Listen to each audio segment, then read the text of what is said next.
they're keeping us on our toes. Yeah. That just shows Mike Sama and Coach Lyric doing work.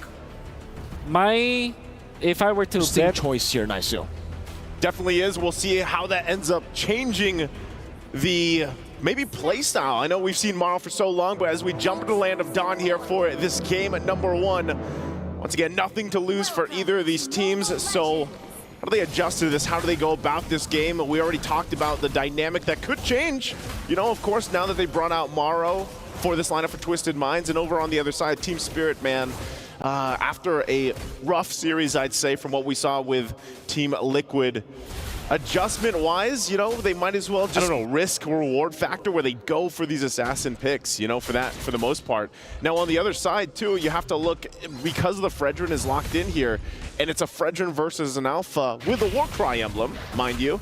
You know, it should be the Alpha for Maro that does have the upper hand for some of this.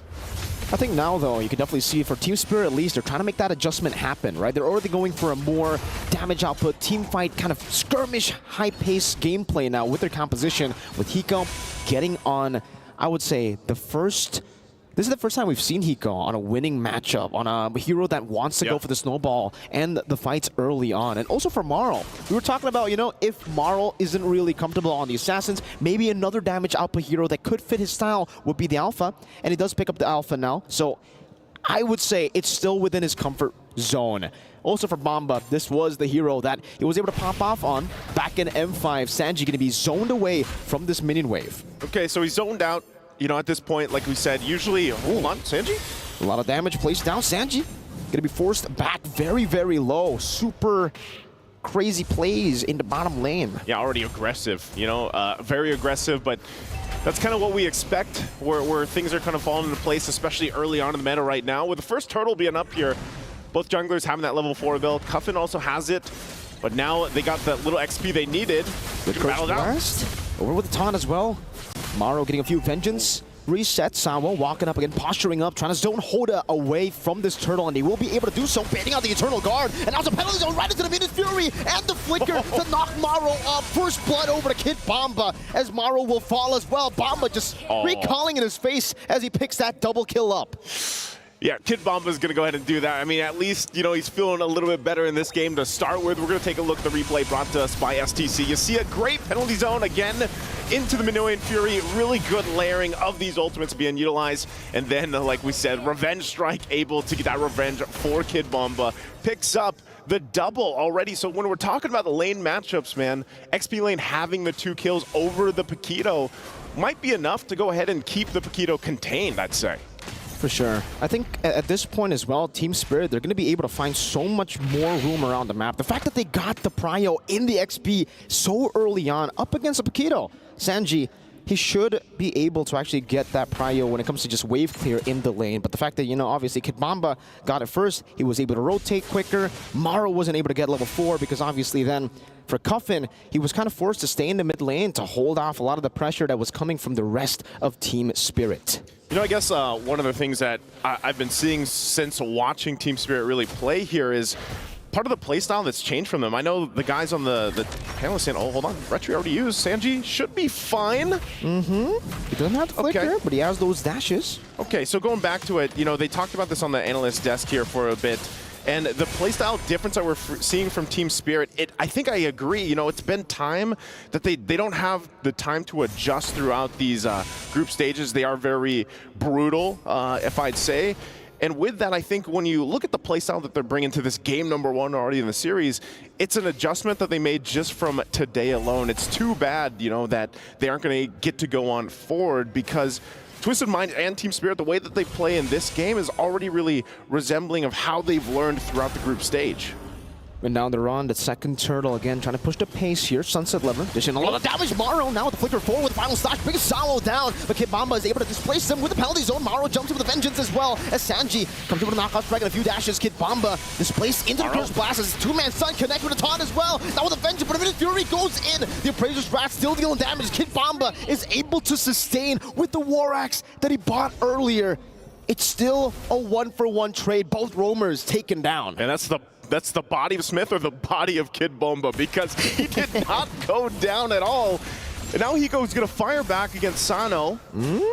He dashed out of his own Zaman Force, so he'll be forced back there by Sano. Good read by Sano to actually get off that angle. Again, Hoda trying his best to enter that turtle pit to go for a cheeky little steal, but Marl's a bit too consistent with that retreat. Now with the Spear of Alpha, zoning him down, melting the HP bar. The Appraiser's Wrath still comes down, but it's not enough to get him extra HP. Sunset Lover, what happened in the mid lane? He got knocked up and sliced up. Yeah, he got taken out, but you know, this is really the struggle of Fredrin right now, where he's sitting in this place.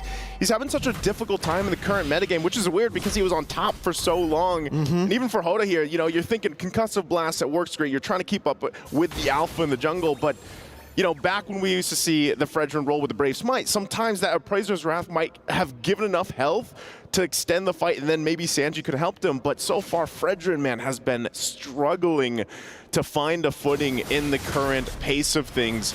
Meanwhile, on the other side, you know, Marl hasn't gotten any kills, but he's fine because he's put enough pressure in getting these objectives for Team Spirit.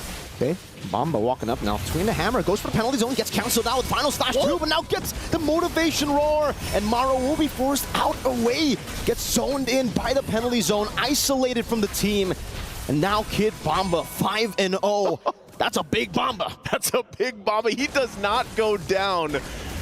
Right now, no matter how many times Twisted Minds has tried, they just cannot solve this puzzle. Mid lane though. Stolen final slash to get Cuffin away, to taunt now, to peel away for Cuffin in the mid lane. They're able to get Cuffin to a safe spot. Meanwhile, up top, Zaman Force popped in. Hiko trying to go for the outplay. Asano goes for the Lycan form, and now gets caught. But will be able to dodge away from the Synchro Efficient.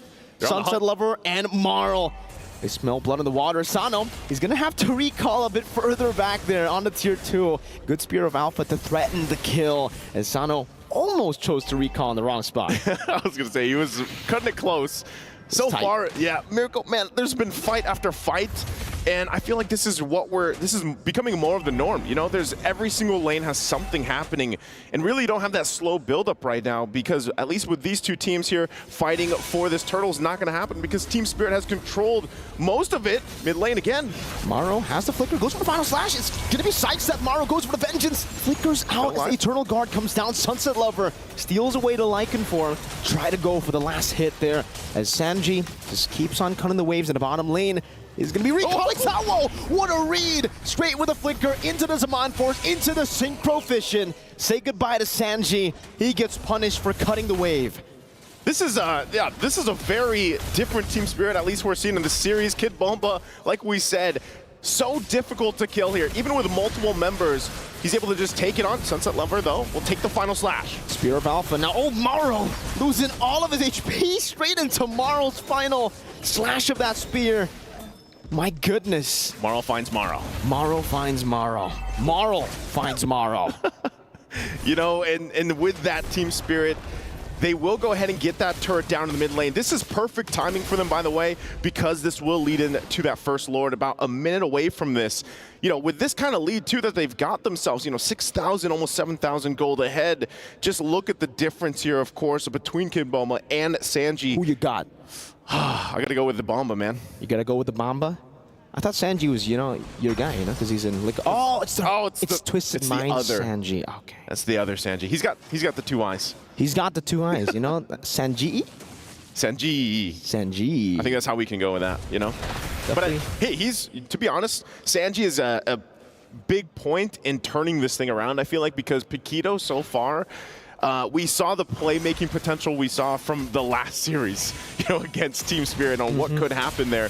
So Sanji, on this time around, although it is a different part of the Sand duo, he could be a crucial part in winning some of these fights. But look at, I think the biggest thing now that the War Axe is picked up by Kid Bomba, this makes it even more difficult to kill this kind of unkillable Rizzler right now, this Terizla, man. He's all up in your face. Now he can't even be killed. He can sustain back up just with a few swings. He already had the Brave Smite. Yeah. Oh, man. Marl's just going to get rid of this Lord. That's Team Spirit with the first Lord taken away with no problems whatsoever. But Twisted Minds do find a trade on the other side of the map. Sanji again pushing it in, but this time he's learned his mistake. You know, maybe don't stay too long around the mirror play there with the cross map play. So he recalls away. But taking a look at the in-game equipment, it's the Hunter Strike and the Sea Halberd. So still a lot of respect to the sustain that Team Spirit have, but not a lot of respect to the damage that Team Spirit have, right? Because he only has a steel leg plates and a warrior boots. I don't think it's going to be enough for Sanji, especially considering he wants to be up in the faces of Team Spirit. Yeah, and with this, you're seeing this happen time and time again. Team Spirit going to go ahead and take the resources now from Twisted Minds. They still have Lord going up top too. I don't know, man. Do you think Twisted Minds actually has enough to go ahead and defend through the first push even, despite the gap they're feeling in the items? I think it really depends if they can make a big play happen. If Maro can display some of the core members, maybe Hiko, Sunset Lover, then yeah. But even then, right? Kid Bomba can just go in with the penalties. Oh, Spear of Alpha as well, and that's exactly what I was talking about. If you get picked up before the siege even happens. Now it's 4v5. Only one ultimate used up. The Holy Defense used up. Maro gets a big final slash into the Eternal Guard, but now it's going to be Sao who tries to go for the re-engage as well into the back line. With him in his Fury, has a penalty zone right to the Spear of Alpha. Connects to the back. Maro decimating Twisted Minds. But Sano and Hoda will still be able to escape as Team Spirit walk out of the base. And at this point, Twisted Minds have to pay attention to so many things being thrown at them from Team Spirit, whether it's the Spear of Alpha, whether it's Kim Bomba with the penalty zone, and not even mentioning Salo with Mano and Fury. There's so many forced entry points. Zaman Force already used to take down that base turret top side from Twisted Minds. They find themselves down at one turret. They're still in the game though, but it's really slipping out of hand. 10,000 gold behind. Just looking at the items, how far they are in terms of just defensive items even that they need to kind of withstand that forced entry coming out from Team Spirit. And right now, the battle for just the buff alone, they cannot even enter that zone. So really, you know, when you're thinking about this, Maro, is he the only guy that can actually start these fights up for Twisted Minds with a final slash? I don't know. At this point, it really comes down to that final slash. I don't really see any way they could go for another form of initiation, right? It's really all down to Maro. And even then, like we saw earlier, you get a final slash. That's cool and all. And then the Minotaur walks up, flickers forward. There's a penalty zone as well to stop you from really collapsing on all the members that get caught by the final slash. It was really only the Eternal Guard that was able to combo in together with the final slash to taunt them and to, you know, try to find any sort of value with that kind of pick. It's just so tough at this point, even for Twisted Minds to walk out of their own base. Feels like they're getting suffocated now slowly but surely by Team Spirit as they freeze up the waves, now deciding to shove it in as Maro gets chunked for even entering his own purple buff. Say goodbye to the Lord. Team Spirit taking it away in the 12th minute of the game. That's an enhanced one. Yeah, this is enhanced, and this is once again Twisted Minds on the defense, backs against the wall. They had a couple key item pickups too. That was also a Malefic Lore for Sanji. But I think even then, the question is still there. Even if they get a setup, Sano now picking that up as well, do they have enough to withstand that initial burst and crowd control already? Look at this. Look at Hiko. He's completely online. Divine Glaive, Holy Crystal. That's enough to just make Twisted Minds worry about it themselves, how they deal with Hiko, how they get through all of this. But they still have a little more time to farm up what they can, and really, you know, goes back to the question, man. Roger in the gold lane has been difficult. I feel like, I'm not sure specifically the win rate, but we saw this all through the wildcards into here in the group stage. And now they have to defend. Stolen final slash. The final slash connects on the tool. There, now with Menace Fury flickering forward, finding 5, but there's no follow-up from the rest of the team. That was displaced earlier by Maro on the final slash flicker. Still for Team Spirit, unable to clear the waves properly to actually manipulate it to crash in together. So it'll come in one by one. Great defense by Twisted Minds. Maro, again, trying to go for the final slash. Finds it on Kid Bomba. Displaces it right into the Eternal Guard and the Curse Blast. But it only baits Maro in with the Vengeance into the Zaman Force. And Hiko gets rid of him. Now another wave in the bottom lane. Still going to be worked down upon Sanji. Tries to go for the knockout strike. And Eternal Guard comes down towards Hiko. Gets the wave cleared out, and Twisted Minds, they live to see another day. Okay, Twisted Minds actually did a great job there, defending with that whole situation, and then also being down nearly 10,000 gold. I gotta say, successful defense from the Twisted Minds. And with that, they buy themselves more time. And all that really means for them is that they can go ahead, farm up. They need these defensive items. They really need to be allowed to play into what Team Spirit's throwing at them. And so far, as they buy themselves some more minutes, you're going to see here items falling into place. Oracle. Oracle's also there. Yeah, there's a whole lot of magic resist available because also playing against the Eternal Guard, they're going to shove Hoda out. Still looking for the buff if he can get it, but it's not going to grab it at all. Look at that. A ton of shield, man. The shield. Oh. Oh, Maro. Okay, he's out. Shh. You don't know. He got out. I don't know. He got out, you know? Hiko didn't realize. It's okay. It's okay. We'll make them confused there, you know? But at this point, yeah, for Twisted Minds, it's really all about scaling up. But even then, I don't know. If they go to the late game, it doesn't feel like they have any crazy hyper carries in the late game either, you know? If this wasn't Roger, then maybe. Like, maybe if this was like a Claude or a Natan. Yeah. You know, I think there's a big play-making potential. The problem with the Roger in the gold lane is, like, even late game, if you get there and you entry into this lineup that Team Spirit has, there's a high tendency that you just get knocked up and stopped. Yeah, I have to agree there. You know, there's not really much Sano can do in these skirmishes in the dive. He's really going to have to wait for the rest of the team to actually bait out some of the resources. And Sanji up top, Lycan form stolen by Sunset Lever. Now it's that's going to be Sao walking up. Hoda is going to be deleted. Maro gets a three-man final slash in the back line. Get caught by the penalty zone. Bomba is just making things work in the back all alone. Doesn't matter. He's the man. He's the Bomba. He's the kid. He hasn't died, you know, and he's been a huge part of this game number one already. As he goes ahead, takes a bunch of shots, he's just going to heal that back up again with a Brave Smite and that War Axe. And it looks like Team Spirit might be looking to march this one in. Sanji and now caught out by the Spear of Alpha. Team Spirit will walk them down straight in the base. Hiko picks up an unstoppable as they secure game number one. Game number one taken for Team Spirit. Smelling like some Team Spirit here in this best of two. Again, nothing to lose here for them. They might as Thank you very much, Naisu, as well as Mirko. Break it, we shall. A few things that we have to talk about. Number one, like Naisu said, it looks like Team Spirit for this one, they've got to be a little bit more compared to the other matches. And one of the big things is that this time they got Rizla. And again, I think this just fits our whole thesis statement prior to the game starting.